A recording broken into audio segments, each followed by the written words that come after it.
네, 오늘은 디지털 서비스 시간입니다. 디지털 서비스도 사실은 디지털 서비스의 경계가 굉장히 모호하기도 하고 또 범위가 굉장히 광범위하기 때문에 파트 1과 파트 2로 나눠서 진행을 하려고 생각하고 있습니다. 네, 디지털 서비스 그러면 시작해 볼게요. 네, 일단 디지털 서비스를 나눈 그 기준들은 사실은 학습하시는 분의 관점에 따라서 많이 틀려질 것 같은데요. 일단 저는 크게 공통 기반 기술과 그리고 서비스 그리고 기능 안전 이렇게 세 가지로 나눴습니다. 굳이 저렇게 공통 기반 기술과 서비스를 나눈 이유는 사실은 어떤 기술에 한해선 예를 들자면 웹 기술 같은 경우엔 꼭 어떤 특정 서비스에 사용이 되는 것이 아니라 굉장히 광범위하게 어떤 그 서비스의 형태에 따라서 사용이 되어질 수 있거든요. 그래서 오히려 저 공통 기반 기술은 하나의 모듈 같은 존재로 어떤 서비스가 나왔을 때 하나하나씩 조금 끌어다가 쓸 수 있는 약간 그런 형태의 기술들을 저기 포함을 좀 시켰고요. 서비스는 저희 주거, 물류 뭐 이런 형태로 구분을 좀 하였습니다.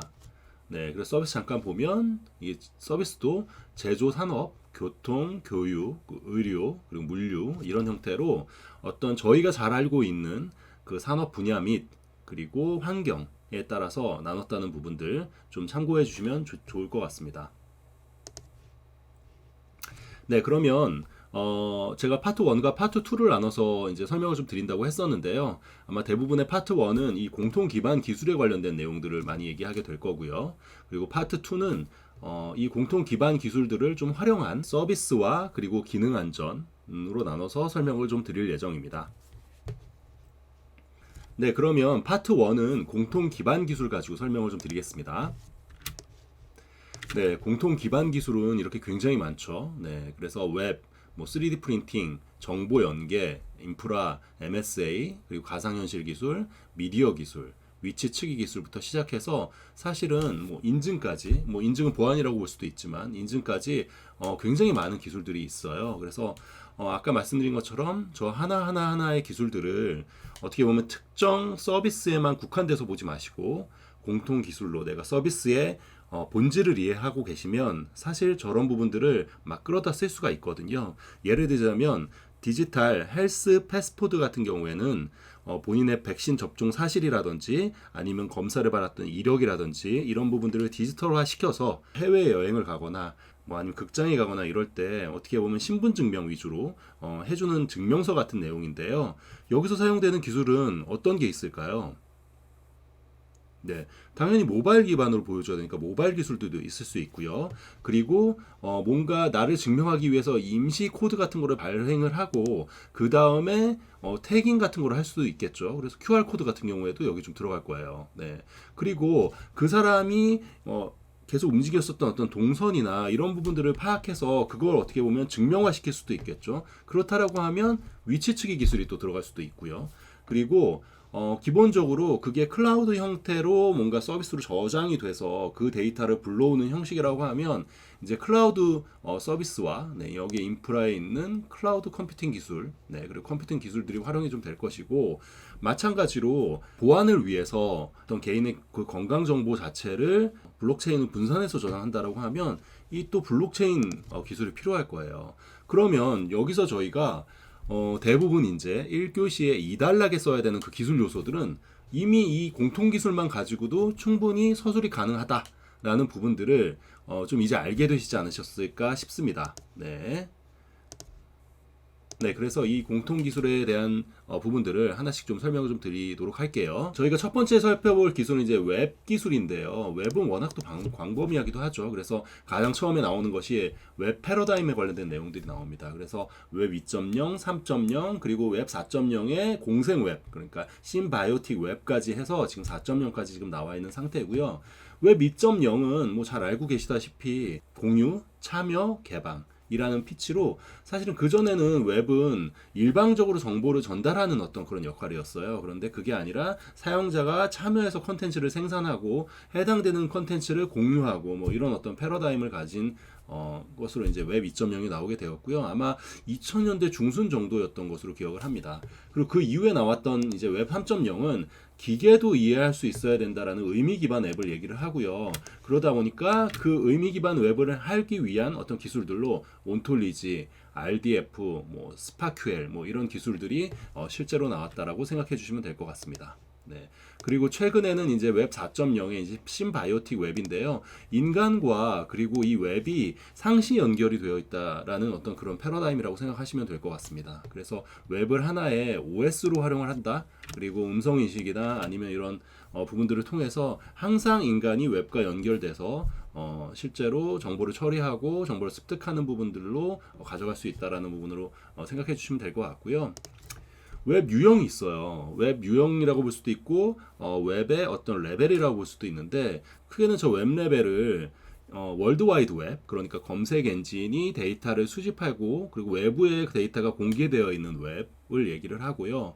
그렇지 않고 이제 외부에 공개되지 않고 검색 엔진이 사실 그 검색을 할 수 없는 웹을 이제 딥 웹이라고 하는데요.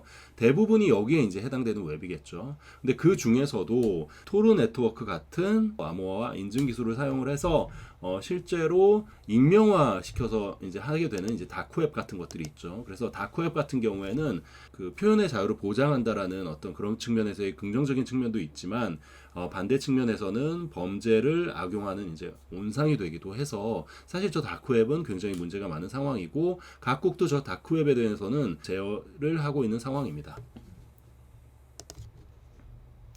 네, 그리고 다음에는 웹 기술인데요. 웹 기술은 굉장히 많이 있죠. 그래서 최근에 이제 기본적으로 웹이라고 하면 그 페이지를 보여주기 위한 HTML 구조로 이루어져 있고요. 저 HTML 구조의 표준, 그러니까 그것들이 이제 최근에 나온 게 HTML5입니다. 그래서 HTML5 내에서는 웹 스토리지, 그리고 웹 소켓, 그리고 양방향 통신을 위한 소켓이죠. 그리고 그림을 그리기 위한 캔버스와 SVG 같은 것들도 있고요. 그리고 어플리케이션 캐시, 뭐 XHTML 뭐 이런 기술들이 있다라고 합니다.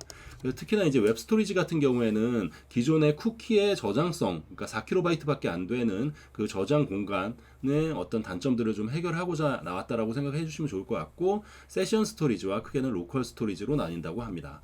그리고 웹소켓은 일방적으로 사실은 클라이언트가 서버에 요청하는 그냥 단방향이 아니라 실제로 서버에서도 클라이언트의 정보를 보내고 클라이언트의 상태를 체킹할 수 있는 양방향 통신이 가능하게 하는 소켓 통신이라는 게 있는데, 그 중에서 웹에 그러니까 7계층에서 활용할 수 있도록 이제 만들어준 기술이 이제 웹소켓이라고 합니다. 그래서 실시간 양방향 HTML5 뭐 API 같은 것들이 있고, 뭐 웹소켓 샌드, 웹소켓 온 메시지 이런 명령어들이 있거든요. 그래서 그런 부분들도 나중에 학습을 하시면서 좀 봐주시면 좋지 않을까 싶습니다.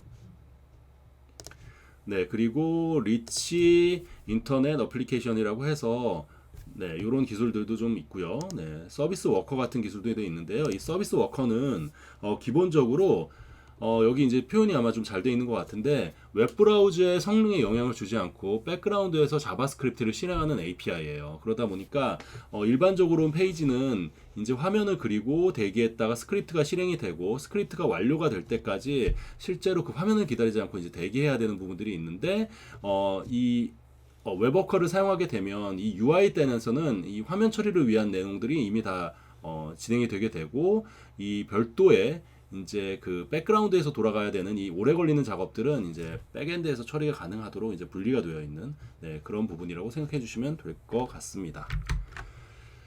네, 그리고 SPA 같은 기술이 있는데요. 싱글 페이지 어플리케이션, 웹 어플리케이션이라고 얘기를 하고 있고요. 이거를 이제 어떻게 보면 하나의 페이지를 가지고, 그러니까 페이지에 어떤 변경 없이 한 페이지 내에서 실제로 이런 변경들이 가능하도록 처리해주는 기술입니다. 자바스크립트 같은 경우에는 이제 실제로 앵귤러.js나 백본, 뭐 노드.js 이런 부분들이 많이 활용이 된다라고 합니다.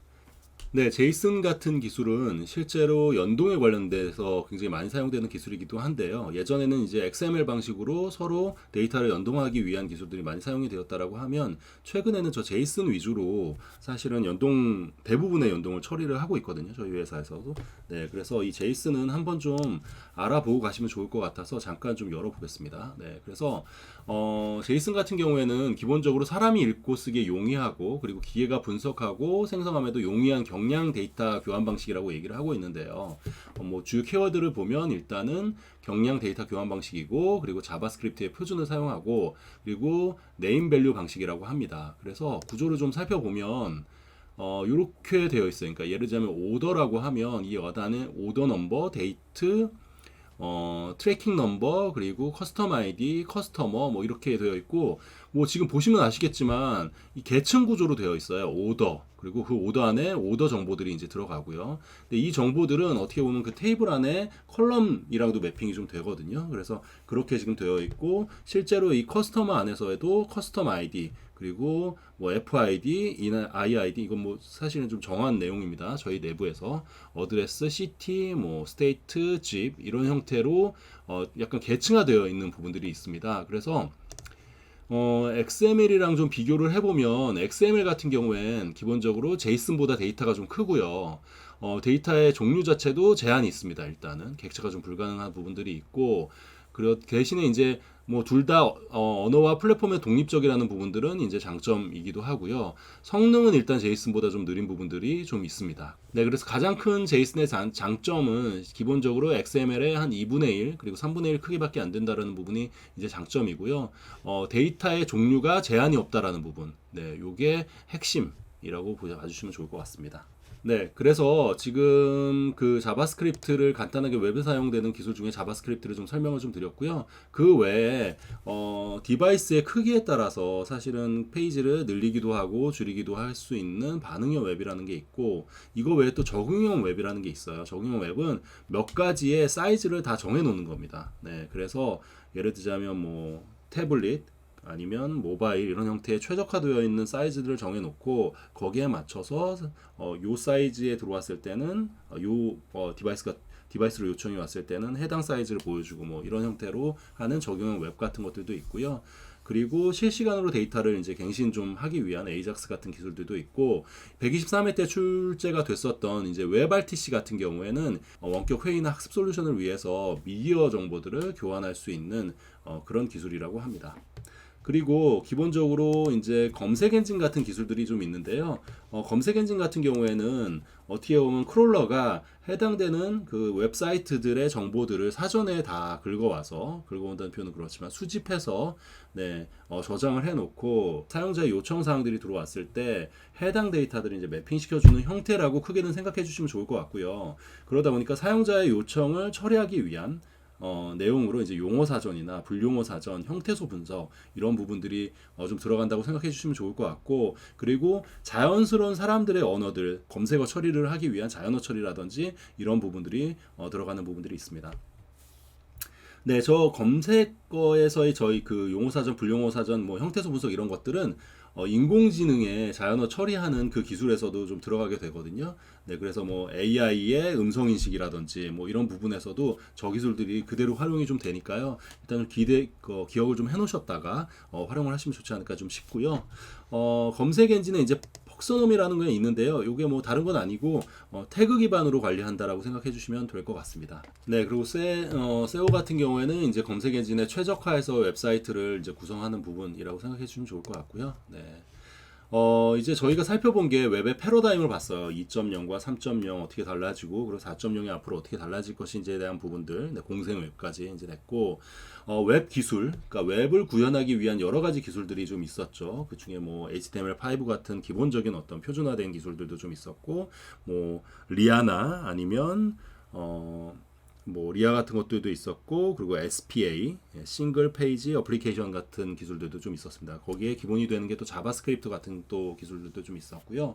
그런데 이런 것들을 하기 위해서 웹이 워낙 그 사용자들이 사용을 많이 하는 부분들이 있다 보니까 국가에서도 사실은 웹 정책들을 뭔가 펼쳐나가는 부분들이 있는데요. 그 중에서 가장 중요한 게 웹의 접근에 대한 차별성을 실제로 주지 않기 위해서 이제 법적으로는 규제하는 부분들이 있고요. 이게 한 2010년도 정도 됐을 때 이게 공식화되면서 이제 법규화되면서 공공과 그리고 일반 기업에서도 웹 접근성에 맞는 그 페이지를 만드느라고 한때 난리가 난 적이 있었는데요. 네, 그런 부분에 대한 이제 규정이라고 생각해 주시면 될 것 같습니다. 그래서 크게는 인식의 용이성, 운용의 용이성, 이해의 용이성, 그리고 견교성 이렇게 나눠지고요. 인운, 이견이라고 저는 외웠고, 기본적으로 잠깐 좀 살펴보고 가면요. 네, 방금 말씀드렸다시피 장애인이 비장애인과 동등하게 웹 컨텐츠에 접속할 수 있어야 된다는 거예요. 이거와 비슷한 언어로 디지털 디바이드 같은 게 있잖아요. 이건 사실 그 정보 소외가 되는 그 격차를 얘기를 하고 그 국가에서는 그 정보 격차, 디지털 격차를 좀 줄이기 위해서 정책을 펼쳐 나가야 된다라는 그런 내용들도 있었던 거 기억나시죠? 그래서 지금 이 웹 접근성 같은 경우에는 WCAG 2.0의 원리를 일단 좀 수용을 하고 있는 부분들이 있고요. 그래서 크게는 이눈 의견, 인식의 용이성, 운용의 용이성, 이해의 용이성, 경고성, 네, 이렇게 네 가지 정도의 원리가 있고요. 그 다음에 거기에 맞는 지침들이 있으며 해당되는 검사 항목들이 있습니다. 네, 지침을 어떻게 검사할 건지에 대한 내용이에요. 그래서 명료성이라는 걸 어떻게 검사할 거야, 어떤 걸 기준으로 삼을 거야 라고 하면 그 명료성에 있어서는 세계 무관한 컨텐츠 인식이 되어야 한다. 그리고 명확한 지시사항을 제공해야 된다. 그리고 텍스트 컨텐츠의 명도의 대비가 있어야 한다. 뭐 이런 부분인데요. 밑에서 잠깐 좀 살펴볼게요. 이 명료성, 컨텐츠는 명확하게 전달이 되어야 한다라는 부분인데요. 그 중에서도 컨텐츠 간의 구분이에요. 컨텐츠 간의 구분은 이웃한 컨텐츠는 구별될 수 있어야 한다라는 내용이고요. 이 잘못된 사례를 보면 요 화면에서 확인과 취소, 어떻게 보면 이게 액션이 일어나야 되는 이 버튼인데 사실은 컨텐츠와 지금 구분이 안 되잖아요. 그래서 이렇게 명확하게 확인과 취소로 구분을 해줘야 한다라는 부분이라고 생각해 주시면 좋을 것 같습니다. 마찬가지로 뭐 용이성이나 이해의 용이성 뭐 이런 부분들 네, 에도 이런 형태로 검사할 수 있는 내용들이 좀 있으니까 제가 이건 링크를 걸어놨고 한국형 웹 콘텐츠 접근성 지침에도 이 내용들이 다 있습니다. 그래서 시간이 되시면 이것도 좀 살펴보면 좋지 않을까 생각이 됩니다. 네, 디지털 풋프린트는 뭐 간단합니다. 그 디지털 내에서 내가 사용하는 기록들이 이제 다 남는다라는 내용이고요. 워낙 이제 개인에 대한 컨텐츠가 무분별하게 이제 유통이 되기도 하고 다크웹을 통해서 그러다 보니까 그런 정보들을 다 없애주는 디지털 장애사 같은 그런 부분들도 나왔다라고 그런 직업들도 있다라고 합니다. 그리고 인터넷 내용 중급제는 실제로 인터넷이 어느 정도의 그 사실은 접근이 가능한 연령별로 혹은 아니면 컨텐츠별로 가능한지에 대한 여부를 등급제로 표시를 하는 부분이라고 생각해 주시면 될 것 같아요. 네, 그래서 이제 웹에 대한 부분들을 간단하게 좀 살펴봤고요. 다음은 이제 3D 프린팅 기술입니다. 네, 3D 프린팅은 뭐 잘 알고 계시다시피 예전에는 공장에서 어떤 물건을 좀 찍어내려고 하면 어땠어요? 다 설비를 다 갖춰놓고 네, 프레임 같은 것도 갖춰놓고 만들어놓고 그 다음에 이제 자동화된 어떤 그런 벨트들에서 뭔가 재료들이 들어오면 그렇게 생산을 좀 해냈잖아요. 그러다 보니까 한계가 있습니다. 이런 구조 같은 경우엔 대량 생산이 가능하지만 제품을 다양화할 수 있는 부분에 좀 한계가 있잖아요. 근데 이제 최근에 어떤 기조들을 좀 보면 제품 자체가 좀 다양화돼야 되는 부분들이 좀 있습니다. 그러니까 워낙 개개인들의 기호가 굉장히 다양화되고 그러다 보니 다품종 뭐 소량 생산이 이제 가능한 부분들이 있어야 되는데 저는 이 3D 프린팅이 그런 어떤 다품종 소량 생산을 일으키는 데 있어서 굉장히 주요 기술로 이제 나오고 있고 최근에 저희 뭐 알기로는 그 기술사 그 자 같은 경우에도 3D 프린팅을 해서 뽑은 걸로 알고 있거든요. 그러니까 요렇게 굉장히 많이 이제 앞으로도 이 3D 프린팅 관련돼서는 활용이 되지 않을까 좀 생각이 되고 있고요. 보면은 이제 3D 프린팅의 이제 구성 요소나 이런 부분들은 좀 살펴보시면 될 것 같고 그 중에서도 예를 들자면 3D 프린팅의 기법 중에 뭐 액체 기반, 파우더 기반, 그리고 고체 기반 네, 뭐 이런 부분들이 있다라고 하니까 종류별로 어떤 형태로 진행이 되는지 프로세스도 좀 살펴보실 필요가 있고 그 구조별로 구성 요소가 어떻게 되는지도 좀 구분해서 아실 필요가 좀 있을 것 같습니다. 그리고 3D 바이오 프린팅 같은 경우엔 이제 그 개개인된 어떤 세포 같은 것들을 프린팅해서 만들어내는 거예요. 네, 그리고 정보 연계 기술인데요. 네, 그렇죠. 정보 연계 기술이 뭘까요? 네, 예전에는 정보를 하나 구축을 하고 나면 예를 들면 ERP를 구축하게 나면 대부분의 정보가 거기서 생산이 되고 그렇죠? 거기서 활용이 되고 거기서 폐기가 되었어요. 그런데 최근에 보면 이 정보들을 조합해서 새로운 인사이트들을 만들어내야 되는 상황들이 굉장히 많이 생기게 되었거든요. 예를 들자면 ERP 데이터와 회계 시스템 그리고 전혀 다른 물류 시스템이나 SCM 데이터들을 뭔가 통합해서 이걸 가지고 AI 분석이나 빅데이터 분석들을 통해서 뭔가 새로운 인사이트를 얻어내는 부분들이 좀 많이 나왔거든요. 그러다 보니까 그런 어떤 비즈니스의 니즈에 의해서 사실은 이 정보 같은 경우에도 끝없는 연계 같은 것들이 필요했고 했고 그러다 보니까 내부적으로 연계하는 게 뭐였죠? 네, EAI 기술 같은 것들이 있었잖아요. Enterprise Application Integration 같은 어떤 EAI 같은 기술들이 좀 있었는데 그런 것들을 이제 외부로 확장하기 위해서 외부입니다. 웹이 아니라 외부로 확장을 하기 위한 기술들이 좀 필요하게 되었어요. 그러면 우리 내부에 있는 시스템이라고 하면 그런 표준이나 이런 부분들을 그냥 알아서 좀 정하면 되겠죠. 뭐 EAR 같은 이기종 시스템을 뭔가 연계해주는 그런 것들은 그냥 둬도 되고요. 그런데 완전 회사와 회사 그러니까 정부와 뭐 기업 약간 이런 데이터들을 연계를 해야 된다라고 하면 그거보다는 훨씬 더 큰 데이터 연계 거버넌스 같은 것들이 필요할 거예요. 그러다 보니까 거기에서 필요한 부분들이 이제 XML, 스크래핑, 뭐 오픈 API 뭐 이런 내용들의 기술이라고 생각을 해주시면 좋을 것 같고요. 그럼 저게 왜 요즘에 화두가 됐느냐라고 했을 때 대개는 정보를 연계를 해야 될 수밖에 없는 그런 상황.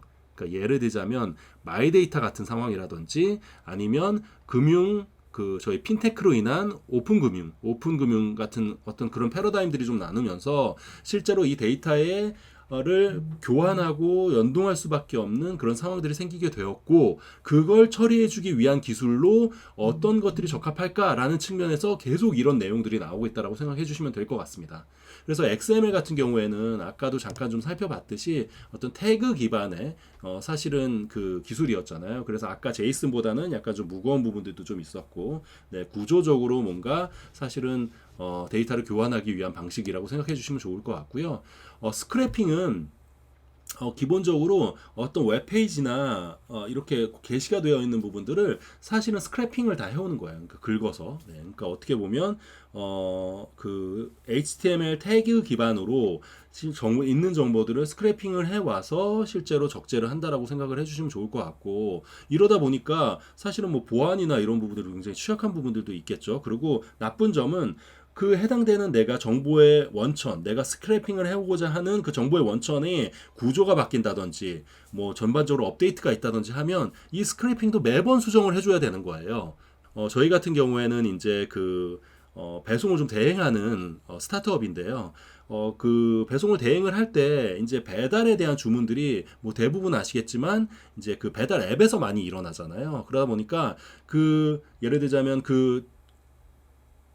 네, 그 음식점으로 들어오는 그 배송에 대한 정보들이 다 어떻게 보면 배민의 사장님 페이지, 네, 거기 다 남아 있는 거예요. 그런데 저희가 이걸, 그러니까 그런데 거기 다 들어오게 되고, 그런데 그 사장님들이 저희한테 이제 배송 요청을, 그러니까 배달 요청을 하기 위해선 그 정보를 눈으로 보고 한 번 더 이제 타이핑을 해줘야 되는 부분들이 있었거든요. 되게 불편하죠. 그래서 저희가 이거를 해당되는 정보들이 있으니 그걸 스크래핑을 해와서 자동으로 정보를 그러니까 배송 신청이 가능하도록 저희가 하는 부분들을 좀 하려고 했는데 이게 사실은 굉장히 아까 말씀드린 것처럼 이 배달의 민족에서 뭔가의 어떤 변경사항이 있을 때마다 저희 프로그램도 계속 수정을 해야 되고 그리고 저희가 기본적으로 그 사장님 페이지에 접근을 하기 위해서 아이디 패스워드를 사실 사장님한테 받아서 그거를 뭔가 일단은 로그인하는 것들을 이제 그 자동화 처리 같은 걸 좀 해줬는데요. 그러다 보니 보안에도 좀 취약한 부분들이 있고 이 법적인 거에 있어서도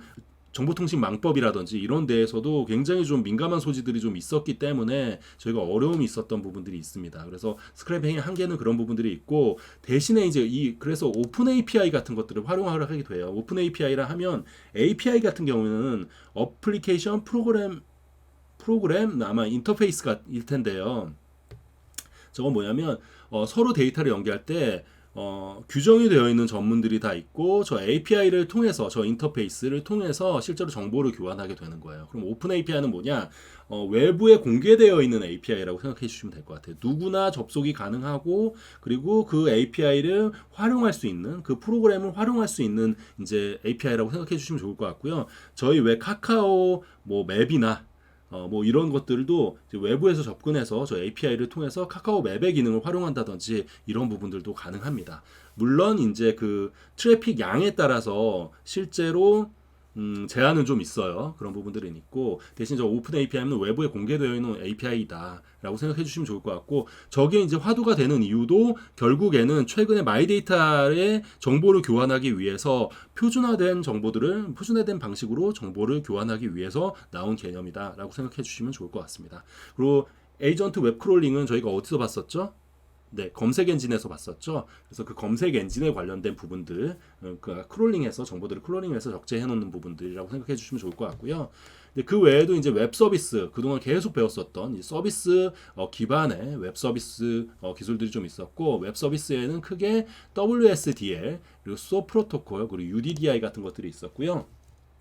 WSDL은 XML 베이스예요. 네, XML 베이스의 인터페이스, 그리고 결국엔 웹 서비스를 디스크립션, 그러니까 설명하기 위한 어떤 언어라고 생각해 주시면 될 것 같아요. 그리고 UDDI는 XML 베이스의 이제 표준이기는 한데, 예를 들자면 퍼블리싱을 하거나 웹 서비스를 찾고 그리고 통합하기 위한 내용이라고 생각해 주시면 될 것 같아요.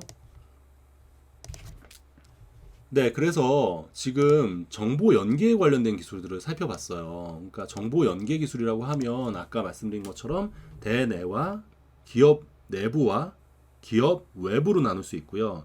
일단 기업 내부에서는 EAI 같은 어떤 중간 솔루션들을 가지고 내가 이기종의 어떻게 보면 솔루션들, 시스템들을 연계해서 처리하기 위함이고, 이거의 목적은 사실은 어떻게 보면 비즈니스 인텔리전스, 그러니까 뭔가 새로운 정보를 가지고 의사결정에 활용하기 위한 어떤 그런 용도인 경우들이 많고요. 아니면 업무를 개선하거나 이런 용도이고, 이 외부의 데이터 연계하기 위한 이 기술은 실제로 데이터들을 연계하기 위한, 연동해서 서비스를 좀 더 풍부하게 하거나 사용자에게 뭔가 추가 서비스를 제공하기 위한 기술이라고 생각해 주시면 좋을 것 같고, 마이데이터나 핀테크 이런 뭔가 서비스의 융복합을 위해서 나온 기술이라고 생각해 주시면 좋을 것 같습니다.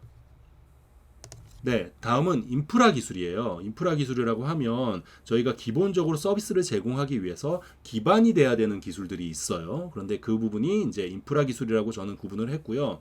가장 크게는 클라우드 기술, 그리고 컴퓨팅 기술, 그리고 클라우드 인프라스트럭처 기술이 있습니다. 그래서 어떻게 보면 저 컴퓨팅 기술과 클라우드 인프라스트럭처 기술은 좀 거의 유사한 부분이라고 생각해 주시면 좋을 것 같고요. 일단 클라우드부터 좀 살펴볼게요. 네. 클라우드가 앞으로도 굉장히 핫할 겁니다. 그래서 지금 나온 문제들을 보면 기본적으로는 서비스 유형과 배치 유형 뭐 이런 것들을 물어보기도 하고, 그럼 그게 아니면 가상화에 대한 기술들, 예를 들자면 뭐 클라우드 가상화, 서버 가상화, 스토리지 가상화 뭐 이런 부분에 한해서는 지금 매 회차 문제가 나오고 있어요. 그러니까 예를 들자면 이제 서버 가상화 같은 경우에는 도커나 그쵸, 쿠버네티스 뭐 이런 부분들, 뭐 하이퍼바이저 이런 거에 대한 기본적인 부분들을 물어봤던 게 120회 때 출제가 좀 되었고, 그 외에 120회 때는 아예 어떤 부분들까지 나왔냐면 이 클라우드 인프라를 구성하는 그 구성도를 예시에 맞춰서 구성하라는 내용도까지 나왔었어요. 그래서 어떻게 보면 저 클라우드는 이 디지털 서비스를 이해하는 데 있어서 굉장히 핵심 기술이고, 제가 아까 초반에 공통 기반 기술들을 얘기했잖아요. 그러니까 이 디지털 서비스를 나눌 때 크게는 뭔가 소스가 되는 레고 블럭 같은 이런 기반 기술들이 있고, 그걸 활용한 서비스들이 있다 라고 하는데, 그 공통 기반 기술 중에서도 너무 중요한 게 이제 클라우드 기술이라고 생각해 주시면 좋을 것 같습니다. 그래서 이 클라우드 기술은 이참에 구조적으로 좀 잘 정리하시고 넘어가셨으면 좋겠고요. 클라우드에 대한 분류 잘 알고 계시죠? 구축 유형과 이제 서비스 유형으로 나눌 수 있어요. 근데 구축 유형이라 하면 퍼블릭, 그러니까 외부에 공개돼서 누구나 접근이 가능한, 사용이 가능한, 그러니까 이거 인프라 자체는 실제로 여러 사람들과 이제 같이 쓰는 거죠. 네, 가상화되어 있긴 하지만 그게 물리적으로 같을 수도 있고 다를 수도 있습니다. 네, 그러니까 논리적으로는 그렇다는 얘기예요. 그리고 프라이빗 클라우드는 우리만 쓰는 거예요. 나만 쓰는 그 어떤 별도의 클라우드라고 생각해 주시면 될 것 같고, 하이브리드는 이 퍼블릭과 프라이빗을 공용해서 사용하는 거예요. 그러니까 융합해서 사용하게 된다는 내용이고, 좀 더 설명을 좀 드리면 예를 들자면 뭔가 외부에 유출이 되면 안 되는 정보 보호가 필요한 어떤 개인정보가 들어가 있는 그런 환경들, 그런 데이터들은 시스템들은 저 프라이빗 네트워크로 가지고 오고, 왜 그러면 보안에 안전해야 되니까, 그게 아니라 외부 서비스를 하기 위한 어떤 그 시스템들은 퍼블릭 클라우드를 활용해서 뭔가 가용성을 높여주는, 그리고 가격을 좀 낮추고, 네, 이런 부분들이 있을 수 있는데요. 그런 전략적인 측면에서 하이브리드 클라우드도 가져갈 수 있습니다. 그래서 대부분 기업에서 진행을 하게 되면 최초에는 이제 그 보안에 영향이 없는 그런 정보들부터 이제 퍼블릭 클라우드로 하나 두 개씩 이제 이전을 시키기 시작하고요. 가장 마지막에 남는 게 이제 정보 보호가 필요한 부분들이겠죠. 특히나 이제 개인 정보에 관련된 부분들인데 그런 것들은 이제 프라이빗 클라우드에 구축을 하고 그래서 한동안은 하이브리드 클라우드로 운영을 하다가 어느 정도 돈이 생기고 클라우드 운용에 관련된 노하우가 쌓이게 되면 그땐 이제 대부분 프라이빗 클라우드로 이전을 하게 되는 것 같습니다. 그래서 순서상으로는 퍼블릭, 프라이빗, 하이브리드 그 다음에 최종적으로는 이제 프라이빗 클라우드로 이제 통합이 되는 그런 부분이 좀 있는 것 같고요. 이 외에도 인터클라우드, 그러니까 클라우드 간의 인터페이스를 그러니까 연계해야 되는 부분들, 상호 호환하는 부분들을 해주는 인터클라우드 같은 것들이 있고, 이 메타 클라우드는 개발자 혹은 업체의 자기 구성이 가능한 시스템 모델이라고 하는데요. 락킹 문제를 완화하고 클라우드의 시스템 모델이라고 얘기를 합니다. 네, 멀티 클라우드는 여러 업체를 펄블릭 클라우드로 구성한다라는 부분인데요. 저건 어떤 거냐면 저희 같은 경우에는 이제 AWS, 아마존 AWS를 사용하고 있는데 예를 들자면 AWS에 장애가 일어나거나 그리고 AWS에서 갑자기 가격을 막 올리거나 이러면 사실은 인프라를 다 옮겨놓은 상태에서 이거를 어떻게 뺄 수가 없잖아요. 그리고 더 좋은 어떤 타사의 모델들이 나와도 사실 이걸 이전하기가 쉽지가 않거든요. 그럼 대단히의 시스템 이전들이 필요한 부분들이 있기 때문에 그렇기 때문에 아예 이 멀티 벤더 전략이라고 해야 되나요? 그러니까 멀티 업체, 클라우드 업체 전략이라고 해서 그렇게 여러 가지 락인을 좀 방지하기 위해서 업체를 여러 가지를 가져간다라는 부분입니다. 그러면 저희 같은 경우엔 아마존 AWS를 사용하면서 일부는 MS의 애저를 주는 형태가 될 수 있을 것 같고 또 일부는 네이버의 네이버 클라우드로 활용하게 되는 뭐 이런 멀티 전략을 활용해 볼 수도 있는데요. 그게 멀티 클라우드라고 생각해 주시면 좋을 것 같습니다. 네, 클라우드 서비스 브로커는 클라우드 서비스를 중개해 주는 그런 역할이라고 생각해 주시면 될 것 같네요. 그래서 저희가 본 게 클라우드의 구축 유형을 봤어요. 네, 배치 유형이라고도 합니다. 네, 구축 유형을 봤고 그 다음에 서비스 유형이에요. 에브리스팅 모든 것들을 다 서비스로 다 제공할 거야 라는 측면이고요. 사스 같은 경우엔 어플리케이션을 제공하는 거예요. 나머지 그러니까 미드웨어나 OS 그리고 인프라, 네트워크나 하드웨어는 다 이제 그 클라우드에서 제공하는 것들도 쓰고 그 소프트웨어마저도 클라우드 형태로 사용하게 되는 겁니다. 제가 지금 사용하고 있는 노션 같은 툴도 사실은 어떻게 보면 사스잖아요. 그러니까 뭔가 내가 노션 같은 툴이 필요한데 그거를 내가 직접 개발할 수도 있겠죠. 인프라 구축하고 중간에 미드웨어 구축하고 그 다음에 어플리케이션까지 개발해서 내가 노션 같은 툴을 쓸 수도 있을 거예요. 분명히. 그렇지만 그렇게 되는데 들어가는 시간과 노력이 사실은 그냥 비용을 들어가서 월 비용으로 내게 되는 그 비용보다 비용이 더 저렴하다라고 하면 그걸 그냥 다 서비스 형태로 사용할 수 있는 거잖아요. 그렇게 나온 게 이제 저 사스라고 생각해 주시면 될 것 같습니다. 네. 그리고 파스는 소프트웨어만 내가 만드는 거예요. 아까 말씀드린 것처럼 네트워크나 아니면 클라우드 그 하드웨어 인프라는 클라우드를 사용하고 그리고 미드웨어도 마찬가지로 다 이제 사용한 다음에 그 다음에 어플리케이션만 그 위에서 개발하는 게 이제 파스 형태의 개발 방법은 개발이라고 생각해 주시면 될 것 같고요.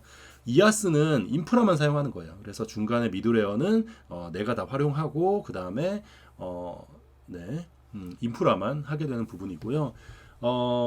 바스는 백엔드 백엔드 애저 서비스라고 해서 기본적으로 모바일에 들어가는 이제 공통 기능들 있잖아요. 결제나 인증 뭐 이런 부분들은 이제 서비스 형태로 사용하는 거고요. 파스는 그런 어떤 단위 기능들을 이제 서비스 형태로 사용하게 되는 거고 데이터 센터 애저 서비스에 이제 다스 같은 것들이 있습니다. 그래서 데이터 센터에서의 어떤 기능들을 이제 서비스로 활용하는 거겠죠.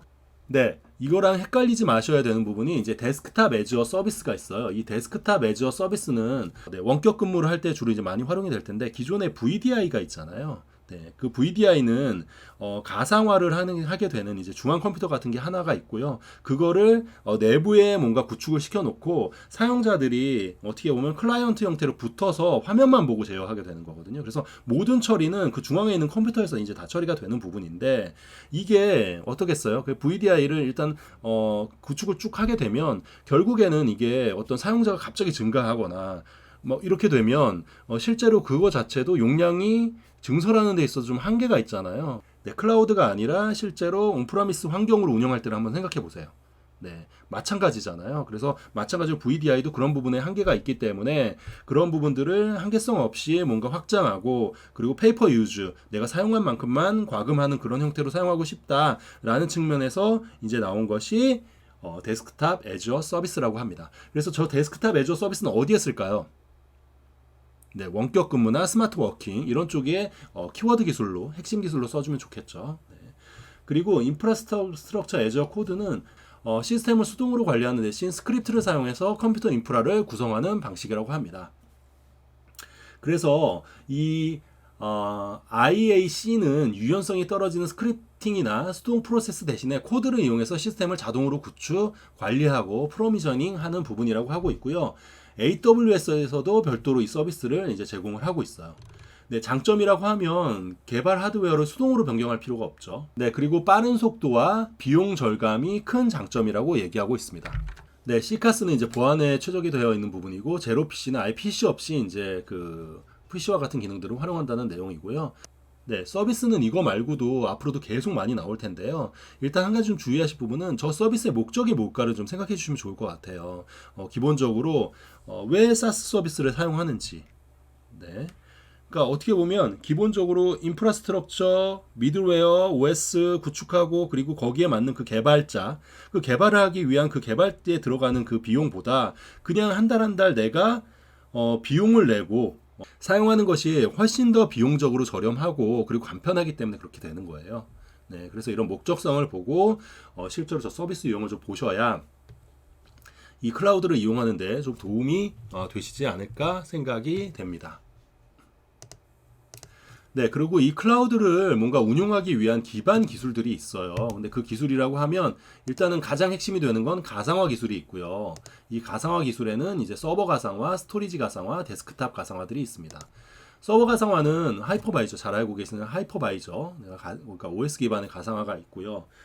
그리고 컨테이너 가상화 분이 있습니다. 네, 하이퍼바이저는 그래서 전가상화, 반가상화 이렇게 나눠지죠. 컨테이너 가상화는 뭐 도커, LSC, 뭐 오케스트레이션 뭐 이렇게 나눠지는데 요거는 저희 CA와 OS 시간에 한 번 더 강조를 해서 설명을 할 예정이니까요. 이렇게 간단하게만 일단 하고 넘어가겠습니다. 그리고 스토리지도 이것도 시험에 한번 나왔었던 부분들이 있죠.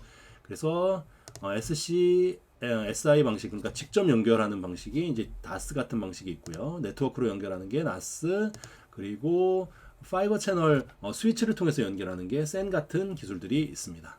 네. 그리고 데스크탑은 아까 말씀드린 것처럼 VDI, DAS 이런 것들이 있었죠. 네. 그래서 이런 가상화 기술을 기반으로 이제 클라우드가 개발이 좀 되게 된 거고요. 기본적으로 이런 가상화 기술들을 하기 위한 이제 오픈 소스 프로젝트들이 있거든요. 그 중에 가장 중요한 게 이제 오픈스택 프로젝트가 있습니다. 그래서 오픈스택 프로젝트는 그 안에 이제 서브 프로젝트로 컴퓨트를 이제 가상화하기 위한 노바, 그리고 스토리지 가상화, 스위프트, 통합 인증, 키스톤, 버추얼 이미지, 뭐 글랜스.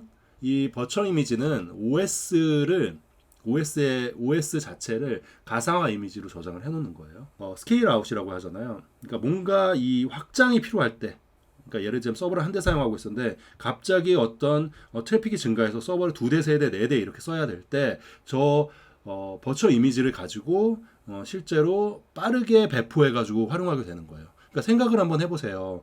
뭔가 트래픽이 증가를 했어요. 서버를 증설을 해야 돼요. 그러면 지금 기존의 데이터 센터 기반의 온프라미스 환경에서는 어떤가요? 바로 그렇게 대응을 할 수 있을까요? 뭔가 서버 설정도 해야 되고 서로 연동도 해야 되고 뭔가 어플리케이션 설치도 해야 되고 막 굉장히 여러 가지 부분이 있잖아요. 또 환경도 맞춰줘야 돼요. 네, 그런 부분이 많이 있는데 그게 아니라 아예 기본이 되어 있는 서비스를 지금 하고 있는 기본의 그 OS 이미지를 다 떠놓는 거예요. 떠놓은 다음에 그게 뭔가 배포가 필요할 때 그 이미지를 그냥 복사해가지고 배포를 한다고 생각하시면 될 것 같습니다. 네. 일단 네트워크는 뉴트론 뭐 이런 부분들이 있다라고 합니다. 그래서 이 오픈 소스 프로젝트는 이 클라우드를 뭔가 하기 위한 기반 기술로서 굉장히 이제 사용이 되는 부분들이 있으니까요. 이것도 좀 알아보시면 좋을 것 같습니다. 네, 파스타는 국내에서 뭔가 클라우드를 도입해서 활용함에 있어서 좀 더 쉽게 할 수 있도록 이제 개방형 클라우드 플랫폼으로 이제 니아에서 제공하는 부분들이 있다라고 하고요. 네, 얘가 아마 라비올리가 최근 버전일 거예요. 5.0. 네, 5.0이 최근 버전이고 라비올리, 네, 요 버전이 최근 버전입니다. 네, 그래서 파스타는요, 인프라 제어 및 관리하기 위한 서비스, 그리고 실행 환경, 네, 운영 환경, 그리고 개발 환경, 서비스 환경 이렇게 좀 나눠져 있는 부분들이 있습니다. 네. 네, 그래서 클라우드에 기반이 되는 기술들을 좀 살펴봤어요. 그 다음에 이제 클라우드 정책 및 제도 표준으로 좀 보면 클라우드 발전법이라는 게 있고요. 이게 그 클라우드 사용을 강조하기 위해서 이제 나왔었던 이제 법률이죠. 그리고 정부기관은 이제 민간 클라우드 이용을 장려하기 위한 부분들을 규정한 것들이 있는데요.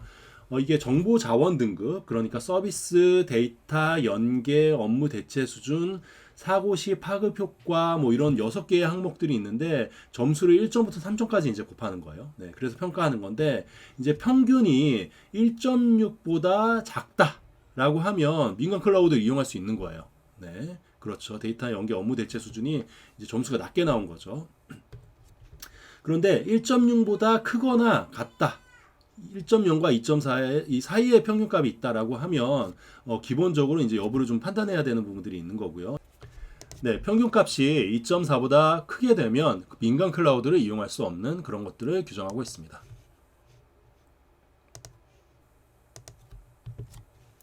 네, 다음은 이제 클라우드 전환이에요. 네, 한번 생각해 보세요. 우리 회사가 지금 온프라미스 환경, 그러니까 데이터 센터에 뭔가 서버를 구축을 하고 그렇게 활용을 하고 있는데 갑자기 어느 시점에 그걸 다 클라우드로 옮겨야 된다고 생각해 보세요.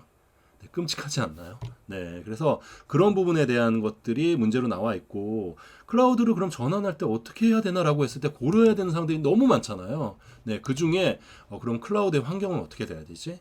우리의 그 지금 온프라미스에 있는 그 데이터들의 마이그레이션은 어떻게 해야 하지? 그리고 이게 공공기관이라면 실제로 여러 가지 좀 제약들이 있을 텐데 그 제약들을 어떻게 좀 처리를 하지? 네. 뭐 그리고 클라우드의 그 마이그레이션 하는 방법들도 이제 시스템을 옮겨가는 방법도 여러 가지가 있는데 뭐 유닉스에서 리눅스로 옮겨가는 방법, 유닉스에서 유닉스로 옮겨가는 방법 이렇게 여러 가지가 있는데 그 케이스는 어떻게 대응하지? 네, 그런 부분들이 분명히 있을 텐데요. 그런 부분들을 실제로 잘 구조화해서 좀 생각을 해주실 필요가 있고요. 그래서 제가 별도로 요거는 좀 정리를 하였습니다. 네, 그래서 뭐 클라우드의 전환이라고 하면 클라우드 적합성 도입 기준, 정보보안 비즈니스 연속성, 그리고 인프라 서비스 같은 것들을 고려해야 돼요. 그리고 전환 대상 및 이행 절차를 기준으로 삼고 전환의 효과를 이제 보고 이제 해야 되는데 결국에 클라우드는 카펙스와 오펙스 관점에서 사실은 경쟁력이 있다라는 측면으로 지금 여기서 설명을 하고 있는 거고요. 카펙스, 오펙스는 알고 계시죠? 카펙스는 구축을 하기 위한 초기 비용이라고 생각하시면 돼요. 그래서 하드웨어 구입 비용, 소프트웨어 구매 비용 이런 것들은 매달 발생하지 않잖아요. 그쵸? 얘는 한 번 들어가면 끝이에요. 네, 그런 걸 카펙스라고 얘기하고 있고요. 오펙스는 매달 들어가는 비용이에요. 그러니까 변동비라고 생각하시면 될 것 같고, 소프트웨어, 하드웨어 운용 비용이랑 인건비, 그리고 데이터 센터 비용, 뭐 이런 과금 비용, 뭐 클라우드 비용이 있으면 클라우드 비용도 여기 안에 들어가 있죠. 그래서 클라우드 도입 이전에는 카펙스, 그러니까 대단위로 시스템을 인프라를 구축해야 되니까 카펙스가 엄청 많이 들어가고, 오펙스는 거의 비해서 이제 뭐 조금 들어가는 부분들이 있죠. 근데 클라우드는 기본적으로 카펙스는 적어요. 그럼 내가 직접 인프라를 구축할 필요는 없으니까. 대신에 매월 사용비가 오펙스보다는 훨씬 더 많이 들어가긴 하겠죠. 그래서 그런 부분이고 이게 또 고려해야 되는 부분들이 SLA 같은 것도 고려를 해야 될 거예요. 저희가 SLA는 뭐였죠? 서비스 레벨 어그리먼트였잖아요. 이 SLA가 실제로 이 클라우드에서도 적용이 돼서 뭔가 필요하다라는 부분이고 클라우드로 옮기려고 할 때 이런 평가들을 통해서 실제로 이제 옮기는 부분들을 적용할 수 있다라는 부분이고 SLA 예시도 별도로 있으니까 제가 링크를 걸어놨어요. 마인드맵에 한번 보시면 좋을 것 같습니다. 네, 그리고 클라우드 전환 대상 분류 및 이행 절차인데요. 뭐 이것도 뭐 대상 분류는 크게는 뭐 어플리케이션, 네. 네, 대상 분류는 비상식적이고 낮은 중요도, 분석 기능이 주로 되는 업무, 뭐 대용량 데이터 저장 및 백업 이렇게 대상을 분류하고 거기에 따라서 이제 절차가 나눠져야 된다는 부분이고요. 공공 클라우드 전환 같은 경우엔 보면은 민간 클라우드 이용 대상 기관 정보인데요. 대국민 서비스와 아닌 걸로 이렇게 좀 나눠져요. 그래서 대국민 서비스는 민간 클라우드가 일단 이용이 가능하고 그 업무 시스템처럼 대국민 서비스가 아닌 것들은 중앙부처 같은 경우에는 전자정부 클라우드를 이용하고 지자체는 전용 클라우드 그리고 전용 클라우드라고 하면 프라이빗 클라우드를 원하는 겁니다. 얘기하는 겁니다. 공공기관은 민간 클라우드 이용이 가능하다라는 부분이 있습니다. G클라우드는 스마트 전자정보 서비스를 위해 행정기관의 IT 자원의 수요를 모아 정보 자원을 통합하여 일괄 구축, 공동 활용하고 필요한 만큼 신속하게 제공하는 클라우드 서비스예요. 행정기관별로 이제 그걸 구축하게 되면 비용이 많이 들잖아요. 그러니까 하나로 구축을 해놓고 이제 그것들을 이제 그 수요를 모아서 통합해가지고 일괄 구축한 다음 이제 신속하게 제공을 한다라는 부분으로 생각해 주시면 될 것 같습니다. 네, 그래서 뭐 마이그레이션, 뭐 공공기관 클라우드 전환, 뭐 U2L까지 이제 좀 간단하게 말씀을 좀 드렸는데요. 클라우드가 일단 전환하게 되면 끝일까요? 그게 아니라 또 운영을 해야 되잖아요. 네. 근데 클라우드 운영을 하려면 뭐가 필요할까요? 네, 운영에 대한 정책, 아까 말씀드린 그 SLA 같은 것도 좀 있어야 될 거고요. 네, 운영을 하게 되면 거기에 맞는 기술과 그리고 인적 자원이 좀 필요하겠죠. 네, 그런 부분에서 이제 운영에 대한 고려사항들이 좀 필요하고요. 기본적으로 이제 운영 관련돼서 형태가 클라우드 네이티브 형태로 운영이 되거나 아니면 클라우드 네이티브 앱 같은 것들로 운영이 되는 사례들이 있다라고 합니다. 그리고 저 SRE는 사이트 릴라이어빌리티 엔지니어링이라는 그 방법론인데요. 어떻게 보면 사이트의 그 효율을 네, 최대화하기 위한 그러니까 사이트라 하면 이제 클라우드 운용 기술이에요. 네, 인프라를 운영하는 기술들. 네, 그런 부분들을 최적화하기 위한 엔지니어링 기법이라고 그냥 생각해 주시면 될 것 같아요. 그래서 그렇게 컨셉을 잡으시고 해당되는 내용들을 보면 약간 뭐 그 SRE에 대한 지표를 설정하고 거기에 맞는 절차를 준수하고 뭐 약간 이런 부분들이 저 SRE에 들어가는 내용들이 있거든요. 그거는 학습을 하실 때 조금 더 확인을 해보시면 좋지 않을까 생각이 됩니다. 네, 그리고 이제 클라우드 보안인데요. 이것도 간단하게만 좀 잠깐 살펴보고 좀 가면, 클라우드 보안은 방금 말씀드린 대로 클라우드 서비스에 대한 보안이 27017이 있고요. 그리고 클라우드 개인정보의 보호에 대한 그 인증이 27018이 있습니다. 그리고 CASB도 같은 것들도 있고요. 네, 클라우드의 보안 위협이라고 하면 내부적으로 사실은 이 AF 뭐 포이즈닝이 가능하다라는 부분들이 좀 있고요. 뭐 VM 침투, 뭐 VM 버처머신이에요. VM은 네, 그리고 공격자 익명성 이런 것들이 있다라고 합니다. 이 보안 인증제는 기본적으로 클라우드 컴퓨팅 발전 및 이용 보호에 관련 법률에서 규정하고 있는 거예요. 그래서 이아스와 사스의 표준 등급을 최초 평가 후에 4회 실행한 후 이제 갱신 평가라고 합니다. 네, 그래서 뭐 사스 같은 경우에 간편 등급을 적용하고 있고요. 그리고 CASB는 클라우드 어세스 시큐리티 브로커라고 해요. 그래서 전체 클라우드의 통합 보안 관리를 한다라고 봐주시면 좋을 것 같고요. 네, 그래서 조직이 있고 하게 되면 여기 지금 파스, 사스, 이아스가 있잖아요. 그러면 이 CASB가 중간에서 이제 클라우드 보안에 대한 통합 관리를 한다라고 생각해 주시면 좋을 것 같아요. 그래서 여기 컴플라이언스 들어가죠. 그리고 스트리트 프로텍션, 그러니까 외부 위협에 대한 프로텍션도 해주고요. 데이터 시큐리티, 그리고 엔터프라이즈 인티그레이션, 그러니까 데이터 통합, 뭐 이런 부분들도 이 CASB가 이 클라우드 사이에서 해준다라고 생각해 주시면 될 것 같습니다. 네, 그리고 CCAS는 각 클라우드별로 보안을 관리하는 거예요. 그래서 아까 저희 그 CASB랑 좀 구분해서 좀 보실 필요가 있는데요. 예를 들자면 클라우드 사용자가 있고 클라우드가 아마존 애저, AWS 그리고 MS의 애저 그리고 뭐 네이버 클라우드가 있다라고 하면 이 클라우드별로 별도의 보안 관리를 하는 거예요. 그래서 여기 CCAS 내에 보면 암호 뭐 웹방화벽 그리고 DLP 인증 이런 것들이 있잖아요. 뭐 스트리트 프로텍션도 각 클라우드별로 진행을 한다라는 부분이 이 CASB와 CCAS의 큰 차이점이다라는 부분을 알아두시면 좋을 것 같습니다. 다음은 컴퓨팅 기술을 좀 살펴보면요. 이 컴퓨팅 기술은 굉장히 여러 가지가 있잖아요. 하나씩 빠르게 좀 살펴보도록 할게요. 네. 그래서 기본적으로 어떤 그 발전 과정을 보면 그리드 컴퓨팅, 컴퓨터상에 존재하는 유유 자원들을 이용해서 대용량의 컴퓨터 자료를 필요하는 부분에 활용하기 위함이고요.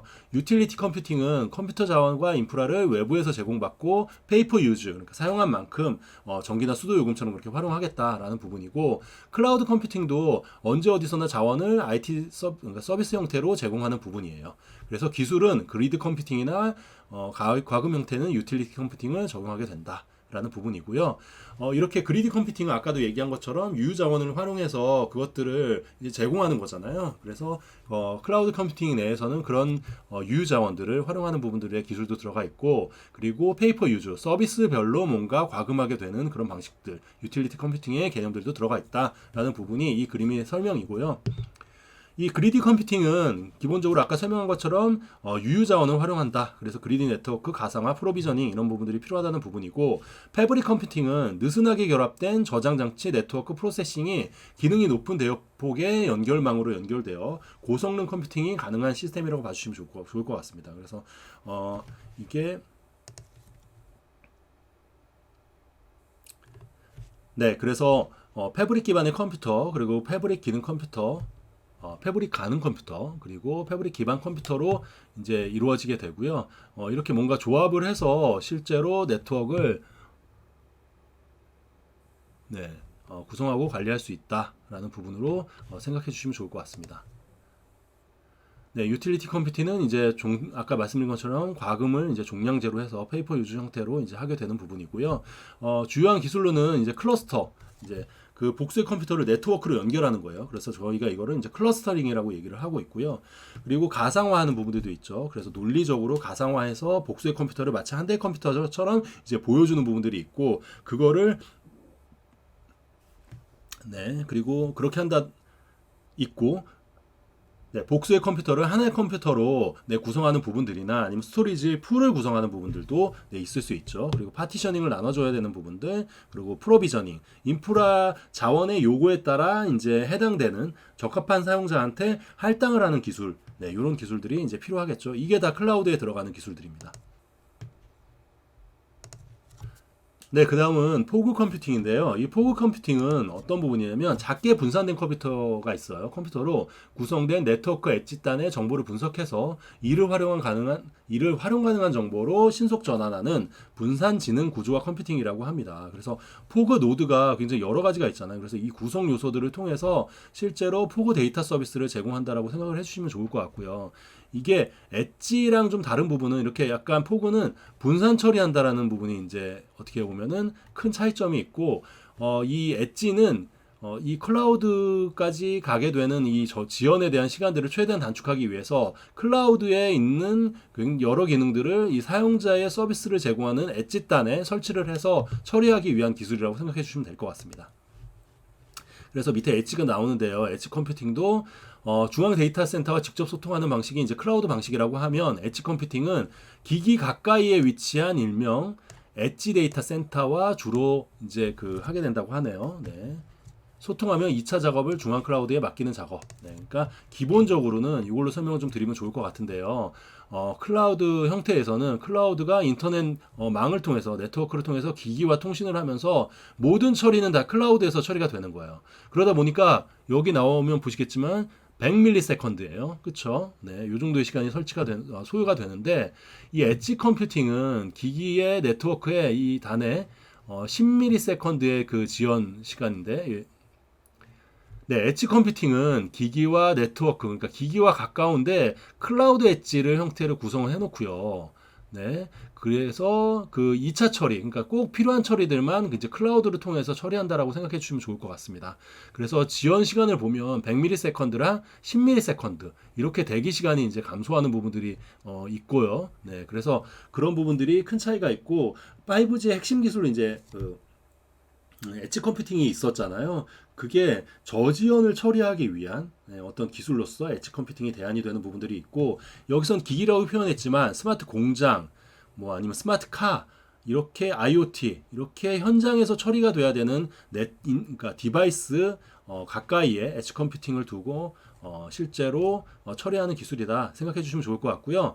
엣지 컴퓨팅은 3중 구조 패러다임이라는 게 있어요. 그래서 데이터 소스, 인텔리전스 레이어, 실천 가능한 인사이트 이렇게 좀 나와 있고요. 요걸 좀 보면 크게 이제 그 사용자 단에서 생성이 된 정보가 데이터 소스로 이제 모아져서 클라우드 엣지를 거쳐서 클라우드까지 가게 되면, 클라우드에서 그러니까 즉 인텔리전스 레이어에서 해당 정보들을 이제 머신러닝 기반으로 처리를 하게 되고요. 거기서 받은 인사이트를 실제로 사용자 단으로 다시 넘겨줌으로써 실천 가능한 인사이트까지 되는 부분이 이 엣지 컴퓨팅의 3중 구조 패러다임이라고 하고 있습니다.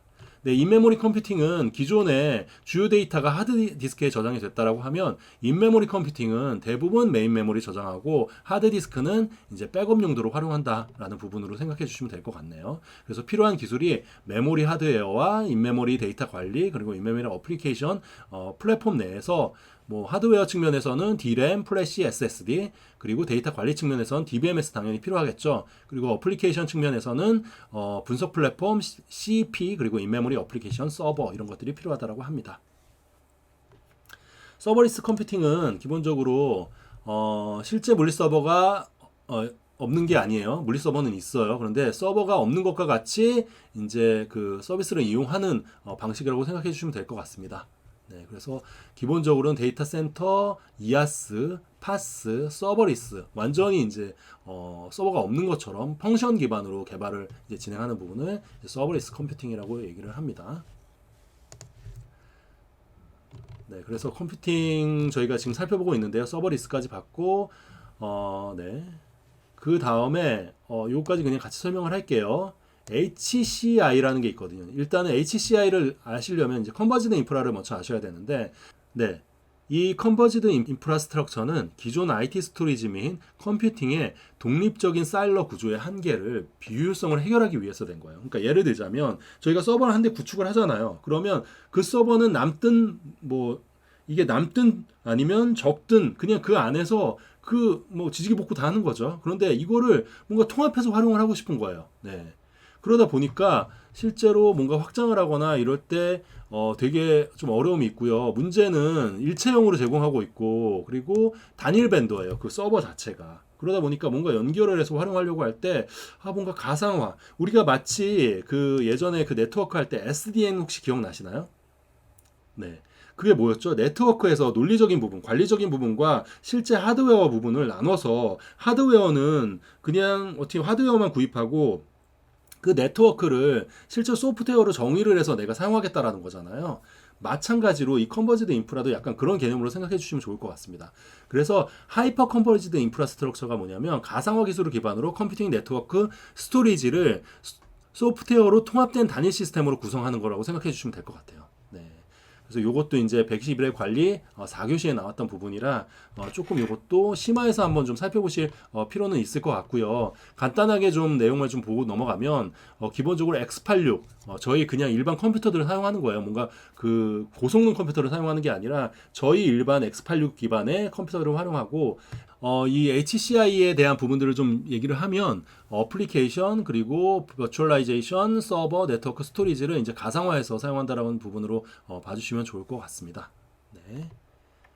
네, 그래서 여기 이제 통합 IT 인프라의 번화라고 나오면 전통적인 인프라는 어땠죠? 서버 네트워크, 샌드위치, 스토리지를 다 개별 장비로 다 구성했어요. 네. 예를 들자면 뭐라고 할까요? 다 개별 장비로 다 구성을 했죠. 그래서 뭐 우리가 이거 얘는 웹 서버, 뭐 DB 서버 이런 형태로 다 개별 장비로 이제 구성을 했는데 이제 컨버지드 인프라는 서버 네트워크, 샌드위치 이런 것들을 어떻게 보면 렉으로 구성해서 통합 소프트웨어로 관리를 했던 거예요. 네. 그런 것들이 이젠 사실 소프트웨어 정의 그러니까 아까 말씀드린 SDN처럼 소프트웨어로 정의를 해서 인프라를 통합했다라는 부분이 이제 그러니까 HCI 하이퍼 컨버지드 인프라 스트럭처라고 생각해 주시면 될 것 같습니다. 네, 그래서 길고 긴 이제 컴퓨팅 기술이 이제 마무리가 되었네요.